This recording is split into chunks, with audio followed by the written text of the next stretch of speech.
Hello guys, it's me Naseera. ഇന്ന് നമ്മൾ കോൺ filling and cone ceiling ആണ് ചെയ്യുന്നത്.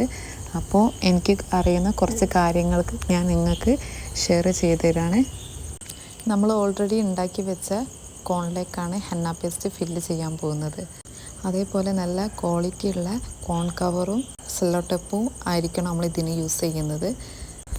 നമ്മളെ ഈ സെല്ലോ ടേപ്പ് ചില ടൈപ്പ് ഉണ്ട്, വേഗം നമ്മൾ ഇപ്പോൾ ഫ്രീസറിൽ സ്റ്റോർ ചെയ്യുമ്പോൾ അത് പിന്നെ ആ കോൺ നമ്മൾ എടുക്കുമ്പോൾ സെല്ലോ ടേപ്പ് ഇങ്ങോട്ട് പറഞ്ഞു പോരുന്ന സൈസ്. എനിക്കൊരു വട്ടം അബദ്ധം അങ്ങനെ പറ്റിയതാണ്. അപ്പോൾ അതുകൊണ്ട് ഞാൻ പറഞ്ഞതാണ്, നല്ല ക്വാളിറ്റി ഉള്ളത് തിരഞ്ഞെടുക്കണം. അതേപോലെ തന്നെ നമ്മളൊരു കസ്റ്റമറിന് കോണ് സെയിൽ ചെയ്യുമ്പോൾ നമ്മൾ പ്രത്യേകം ശ്രദ്ധിക്കേണ്ടത് സീലിങ്. നമ്മൾ ഈ കോണ് സീലിങ് ചെയ്യുമ്പോൾ അത് ലീക്കാവാതെ നല്ലപോലെ സെല്ലോ ടേപ്പൊക്കെ വെച്ചിട്ട് നല്ല പെർഫെക്റ്റ് കോണാക്കി കൊടുക്കുക.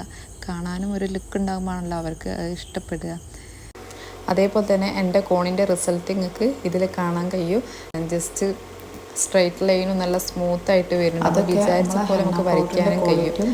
5 ഫിൽറ്റർഡ് ഹെന്ന പൗഡർ ആയതുകൊണ്ടാണ്. എൻ്റെ വീഡിയോ ഇഷ്ടപ്പെട്ടാൽ ജസ്റ്റ് കമൻറ്റ് ചെയ്യൂ. Okay, by.